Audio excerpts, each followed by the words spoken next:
전기 가오리에 쏘인 듯 마비된 상태를 느껴본 적 있다면 그건 행운이다. 여러분은 성공합니다. 여러분이 그걸 원했기 때문이죠. 안녕하세요. 하와이 대저택입니다. 네, 여러분. 진짜 세상이 쏜살, 그러니까 쏜 화살과 같이 빠르게 변하고 있습니다. 자고 일어날 때마다 변하는 느낌인데요. 첨단 기술들이 우후죽순 생겨나고 이제는 이걸 모르면 안 된다. 이제는 이걸 사용해야 하는 세상이다. 이런 말들이 정말 곳곳에서 들려오죠. 불안합니다. 잠시만 한눈을 팔면 뒤처질 것 같습니다. 오죽했으면 수학 포기자를 뜻하는 수포자에 이어 AI 포자라는 신조어까지 등장했을까요? 바야흐로 포기의 시대입니다. 우리는 언제까지 이렇게 포기하며 살아가야 할까요? 아닙니다. 방법이 있습니다. 그리고 의외로 단순합니다. 바로 초보자의 정신입니다. 이거 별거 아닌 것 같지만 요즘 같은 시대에 정말 엄청난 위력을 발휘합니다, 여러분. 이게 구체적으로 무슨 말인지, 이 초보자의 정신으로 뭘 이룰 수 있는지, 그리고 정확히 뭘 하면 되는지 오늘 정말 낱낱이 말씀드리도록 할게요. 그래서 오늘은요, 권석천 작가의 최선의 철학, 이 책 속에 담겨있는 인사이트를 가져와서요, 저자의 시선으로 풀어낸 플라톤과 마르쿠스 아우렐리우스의 정말 통렬한 인사이트들에 저의 생각까지 더해서 말씀드리도록 하겠습니다. 저 자신에 대해 말씀드리면 기자로 살면서 꽤나 오만했던 것 같습니다. 늘 정신없이 뛰어다니면서 그 바쁜 하루하루가 저의 직업적 능력과 성실성을 증명해준다고 여겼습니다. 그래서 누군가 왜 기자들이 제대로 못하느냐 라고 지적하면 볼멘 소리부터 나왔습니다. 이렇게 열심히 사는 직업이 어디 있다고. 그러나 신문사 밥을 먹은 지 10년이 지나고 20년이 지나고 시간이 쌓이며 조금씩 제가 거대한 착각에 빠져 살아왔다는 깨달음이 왔습니다. 정치부에 갔을 때 저 자신이 유능해 보였습니다. 취재원 다루는 능력이나 기사 쓰는 솜씨가 모두 A+ 같았죠. 경제부에 가서는 유식해진 느낌이 들었습니다. 복잡한 경제 용어와 GDP, 금리, 환율 같은 거시경제 지표에 관한 전문 지식을 뽐내곤 했습니다. 사회부에선 어땠을까요? 저는 제가 취재한 내용이 100% 팩트라고 믿었습니다. 정부의 브리핑을 받고 목격자의 증언을 듣고 관련 문서를 입수하면 그 자체로 팩트라고 여겼습니다. 하지만 유능, 유식, 팩트라는 키워드는 사실이 아닐 가능성이 농후합니다. 세상이 그렇게 쉬울 리 없습니다. 저는 그저 TV에 나오는 정치인들이 저에게 잘 대해주는 걸 제가 유능하다 느꼈던 겁니다. 경제 지식이라고 해봤자 10분 정도 이야기하면 바닥을 드러냈습니다. 사회부에서 제가 취재한 내용은 팩트가 아니라 그저 팩트의 한 조각일 뿐이었습니다. 저는 굴절된 렌즈로 세상을 바라봤던 겁니다. 우물한 개구리처럼 유능하다, 유식하다, 팩트에 자신 있다, 그렇게 으쓱대다가 정작 눈앞에 있는 가장 중요한 것들을 놓치곤 했습니다. 나는 잘 안다는 오만에 갇혀 변화의 조짐을 알아차리지 못했습니다. 돌이켜보면 괜히 아는 척하다가 낭패를 본 적이 많습니다. 취재를 하다가 전문가가 이 정도는 아시죠? 라고 물으면 잘 모른다고 말하기 싫었습니다. 무슨 내용인지 정확히 몰라도 그럼요, 알고 있죠 하고 넘어갔습니다. 그러다 언제부턴가 이래서는 안 되겠다는 경각심이 들었습니다. 그래서 접근 방법을 완전히 바꿨습니다. 제가 사실 이 분야를 잘 모르는데요. 기초부터 설명해 주시면 좋겠습니다. 처음에는 자존심도 상했지만 결과는 놀라웠습니다. 모른다고 전제하고 취재를 하니 많은 것들이 눈에 들어왔습니다. 잘못 알고 있던 부분도 기사가 나가기 전에 바로잡을 수 있었습니다. 실패하지 않으려고, 창피하지 않으려고 버둥거리는 것보다 차라리 실패를 통해 배우는 게 낫다는 것을 알게 된 결정적인 계기였습니다. 고대 그리스의 철학자 플라톤 역시 이 초보자의 정신을 가지고 실패 앞에서 배움을 멈추지 않았을 때 진정한 삶의 세계로 나아갈 수 있다고 우리에게 이야기합니다. 기원전 5세기에 태어난 플라톤은 고대 그리스를 대표하는 철학자입니다. 플라톤 이후의 서양 철학은 모두 플라톤 철학에 대한 보충 설명일 뿐이다 라는 평가가 있을 정도니까요. 전기 가오리에 쏘인 듯 마비된 상태를 느껴본 적 있다면 그건 행운이다. 전기 가오리에 마비된 상태, 이를 플라톤은 아포리아라고 말합니다. 그리스어로 막다른 길 또는 길이 없음이란 뜻으로 난처한 상황이나 당혹감을 가리키죠. 그런데 플라톤에 따르면 이 혼과 입이 마비된 순간은 파국이 아닙니다. 새로운 시작입니다. 마치 전기 가오리에 쏘인 듯한 상태의 노인, 그러니까 이러지도 못하고 저러지도 못하는 그런 어렵고 힘든 상황에 놓인 상태, 즉 아포리아가 어째서 새로운 시작이라는 걸까요? 아포리아가 중요한 이유는 기존의 잘못된 확신이 해체될 때만 진정한 배움이 시작될 수 있기 때문입니다. 꼼짝달싹 못하게 마비된 상태는 당연히 괴롭고 힘들고 답답합니다. 그런데 반드시, 정말 반드시 거쳐야 하는 과정입니다. 기존의 확신이 흔들리고 무너져 내려야만 새로운 삶이 시작될 수 있다는 것이 바로 플라톤이 그의 저서 메논에서 말하는 가장 중요한 메시지입니다. 새는 알에서 나오려고 투쟁한다. 알은 세계이다. 태어나려는 자는 하나의 세계를 깨뜨려야 한다. 헤르만 헤세의 데미안에 나오는 글귀입니다. 누구나 자신이 믿고 살아온 세계가 깨지면 자기 자신도 깨지는 듯한 아픔을 느낄 수밖에 없습니다. 너무나 당혹스럽고 눈앞이 캄캄하죠.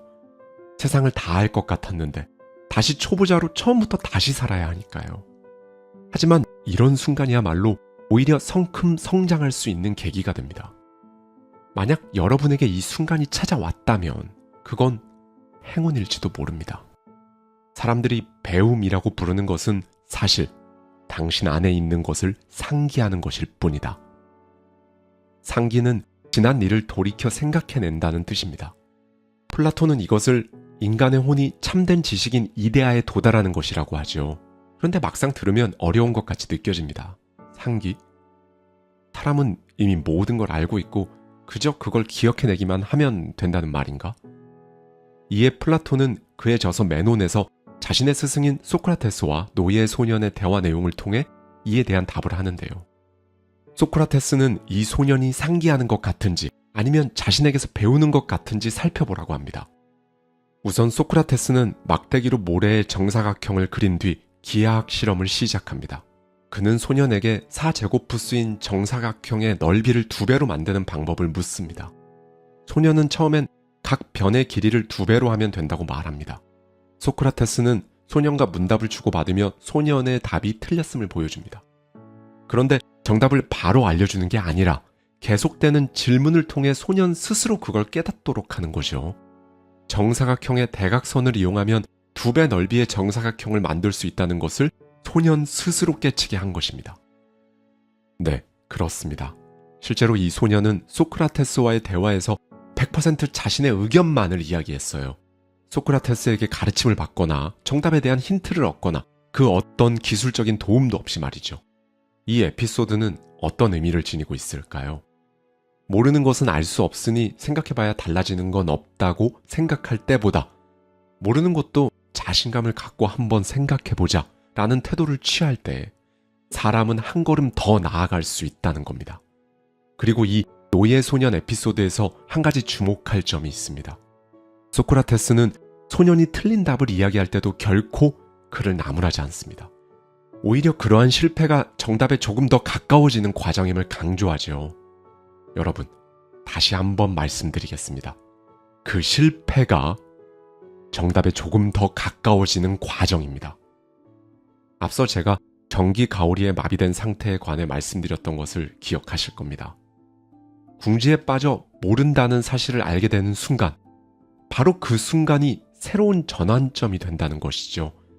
플라톤이 말하는 진리는 정답이냐 아니냐가 아닙니다. 실패에 대응하는 자세입니다. 실패를 성공의 필수 과정으로 받아들이는 자세인 것이지요. 플라톤의 상기설이 말해주듯 사람은 진리를 발견할 수 있는 능력을 이미 지니고 있습니다. 하지만 그 능력을 실제로 발휘하기 위해서는 먼저 자신이 알지 못한다는 것을 인정하는 용기가 필요합니다. 그 순간 비로소 배울 준비가 된 것이지요. 플라톤은 우리에게 진정한 성장이란 외부에서 무언가를 주입받는 것이 아님을 말해줍니다. 새로운 암, 새로운 삶은 누가 누구에게 가르쳐주는 것이 아닙니다. 여러분 내면에 있는 것을 밖으로 끌어내는 과정입니다. 해답을 모르는 사람들이 대화를 통해 함께 답을 찾아가는 과정입니다. 여기에 가장 중요한 것이 있습니다. 모르는 사람들이 대화를 통해 함께 답을 찾아간다. 즉, 내가 지금 모르는 그것이 내 미래, 내 앞날이라면 나 자신과의 대화를 통해 지금 모르는 그 답을, 지금은 몰라서 답답하기만 한 이 상황을 통과해낼 방법을 찾아낼 수 있다는 것이지요. 네, 여러분. 플라톤 하면 이데아론을 가장 먼저 떠올리는 분들이 많을 텐데요. 지금까지 제가 말씀드린 이 메시지가 바로 이데아론의 기본 전제입니다. 진리는 상기할 수 있다는 것은 감각세계의 불완전한 사물들을 보고도 완벽한 개념, 즉 이데아를 떠올릴 수 있다는 추론으로 이어지기 때문입니다. 플라톤이 우리가 있다고 말하는 곳은 컴컴한 동굴 속입니다. 동굴 안에는 사람들, 그러니까 우리가 살고 있습니다. 그들은 어려서부터 목과 다리가 쇠사슬에 묶여 있기에 언제나 같은 곳에 머물러 있습니다. 쇠사슬 때문에 고개를 돌릴 수 없어 시선이 앞쪽으로 고정되어 있습니다. 동굴 입구에서 멀리 떨어진 곳에서 불빛이 동굴 안을 비춥니다. 동굴 안에 있는 우리는 동굴 벽에 비친 그림자만 볼 수 있습니다. 그런데 이들 중 쇠사슬에서 풀려난 누군가가 동굴 밖으로 나와 태양 아래에서 실물 그 자체를 보게 됩니다. 하지만 전기 가오리에 마비되면 불편하다. 어떻게 해야 하는가? 전기 가오리에 마비되면 어떤 이들은 새로운 삶을 찾기도 하지만 대다수의 많은 이들은 불편해하고 짜증내고 그저 속상해하거나 화를 내고 반발합니다. 사실 당연합니다. 사람은 본래 자신이 살아온 방식이나 생각이 근본적인 도전을 받으면 반발하기 마련입니다. 플라톤도 이 부분을 명확히 강조합니다. 자신의 신념이 아니라는 걸 인정하기 싫어서 칼리클레스라는 정치 지망생은 무슨 궤변을 늘어놓는 것인지 모르겠다라며 감정적으로 반응합니다. 자신은 지금 논의하고 있는 것에 아무런 관심이 없다며 끝내 대화에 참여하는 것 자체를 거부하는 모습도 보입니다. 이러한 칼리클레스의 저항은 단계적으로 심화되어가는 모습을 보이는데요. 처음에는 논리적 반박을 시도하다가 점차 불만을 토로하고 결국 집중력을 잃은 채 대화 자체를 회피합니다. 그렇습니다. 자신의 가치관이 반박당할 때 나타나는 심리적 방어 기제를 제대로 보여주는 장면입니다. 그리고 이러한 반응을 보면 이 사람이 지금 얼마나 혼란스러운지를 역설적으로 알 수 있습니다. 진리에 순응하는 대신 새로운 길이 있다는 사실을 인정하고 새롭게 시도하고 도전해보려는 생각이 아닌 자신의 확신이 깨진 게 그저 분할 뿐입니다. 우리도 지금 동굴에 갇혀 있습니다. 동굴 벽에 비친 그림자들이 너무나 혼란스럽게 흔들리고 있습니다. 인터넷부터 모바일, AI까지 디지털 기술의 발전이 우리를 자유롭게 해주지 않습니다. 오히려 속박합니다. 목이 쇠사슬에 묶여 고개를 돌릴 수도 없습니다. 쇠사슬의 이름은 스마트폰입니다. 이런 상황에서 내가 누구보다 잘 알고 있다는 확신은 독이 됩니다. 내가 알고 있는 것은 지나간 과거의 그림자, 즉 통념일 가능성이 큽니다. 오히려 나는 잘 모른다는 초보자의 마음이 훨씬 효과적이고 안전할 수 있는 것이죠. 미국에서 성공한 CEO들의 공통점은 항상 초보자처럼 질문하는 것이라고 합니다. 그들은 아는 척하고 잘난 척할 시간에 이해가 안 되는데 다시 설명해달라고 요구합니다. 그럼 초보자로 산다는 것은 도대체 무슨 의미일까요? 그것은 실패에 대한 관점을 근본적으로 바꾼다는 뜻입니다. 내가 왜 이런 실수를 했지? 하고 창피함을 느끼는 대신 새로운 상황에서 실패하는 것은 당연하다 라고 받아들입니다. 남들이 내 실수를 어떻게 생각할까 고민하는 대신 모른다고 인정하는 것이 진짜 제일 빨리 배우는 길이라고 생각합니다. 초보자 마인드를 가진 이들의 학습 곡선이 놀랍도록 가파른 이유는 단순합니다. 질문을 많이 하고 실수를 빨리 인정하며 다양한 관점을 수용하고 도전을 두려워하지 않기 때문입니다. 스스로 전문가라고 생각하는 이들은 모르는 것을 부끄러워하는 반면 초보자는 오히려 즐겁습니다. 틀릴 때마다 이렇게 하면 되는구나 깨닫게 되고 실수할 때마다 새로운 가능성의 문이 열리니까요. 좌절할 때마다 더 단단해지니까요. 이런 마음가짐은 현대를 살아가는 우리에게 더더욱 필요합니다. 변화의 속도가 빨라질수록 불확실성이 커질수록 우리는 초보자로 돌아가는 리셋 버튼을 눌러야 합니다. 기존의 지식, 경험, 통념에만 의존하지 말고 새로워지기 위해 노력해야 합니다. 자, 틀릴 때마다, 실수할 때마다, 좌절할 때마다 기뻐합시다. 답에 조금 더 가까워졌다고 즐거워합시다. 그때마다 여러분은 조금씩 자유로워집니다. 모르면 안 된다는 강박의 쇠사슬에서, 완벽해야 한다는 조바심의 쇠사슬에서, 이미 늦었다는 절망의 쇠사슬에서. 초보자의 마인드로 살기 위해 반드시 필요한 것. 고대 로마의 황제이자 철학자였던 마르쿠스 아우렐리우스는 명상록으로 우리에게 잘 알려져 있죠. 아우렐리우스는 명상록을 통해 자기 대화가 어렵고 어색하다면 일단 감사해보라는 메시지를 지그시 전합니다. 아우렐리우스는 가족들 덕분에 자신이 순하고 착한 마음씨, 겸손한 기백, 경건한 마음, 베푸는 마음, 삼가는 마음, 검소한 생활 방식을 갖게 되었다고 말합니다. 아우렐리우스는 도대체 왜 지금의 자신을 만들어준 이들에게 이토록 일일이 고마움을 표시했던 걸까요? 자신이 빚졌던 사람들에게 감사함을 갖는 자세가 바로 자기중심적인 사고에서 벗어나 자기 자신과 대화하는 시간으로 나아갈 수 있게 해주기 때문입니다. 감사하는 마음은 자신을 살피는 출발점인 것입니다. 그 무엇을 하든 감사하는 마음은 정말로 중요합니다. 지식이나 지혜를 전해준 이들에게 감사해야 그들의 가르침을 온전히 받아들일 수 있습니다. 하지만 많은 이들이 자기 생각과 다른 주장을 접하면 다짜고짜 비판부터 합니다.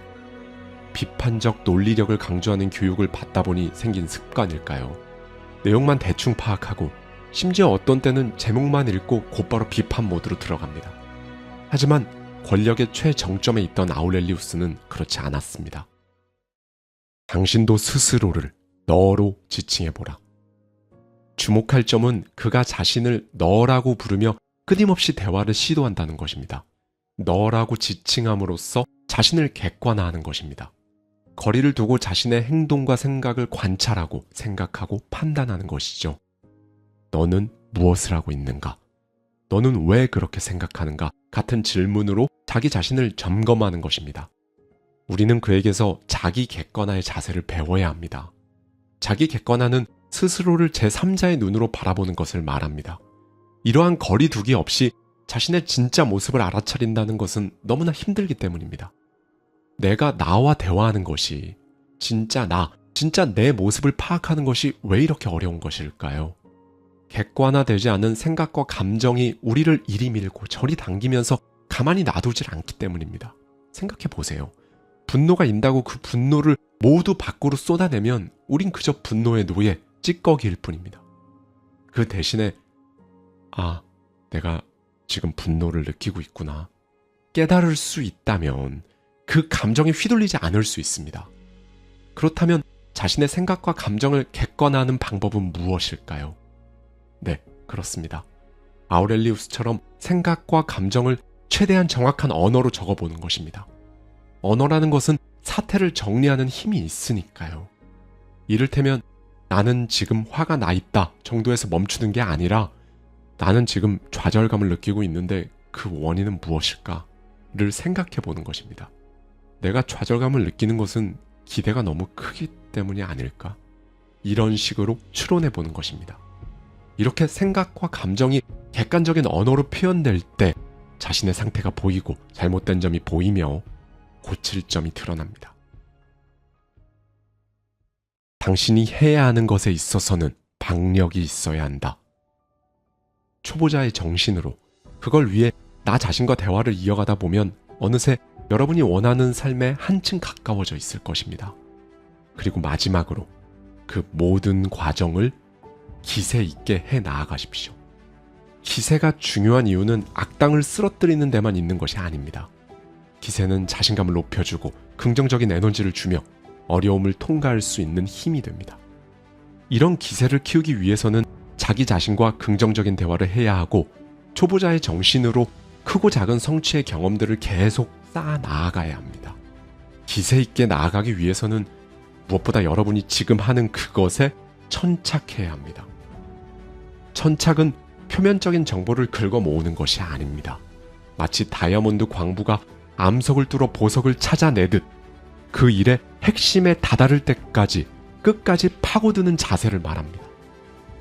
이 천착의 과정은 결단코 쉽지 않습니다.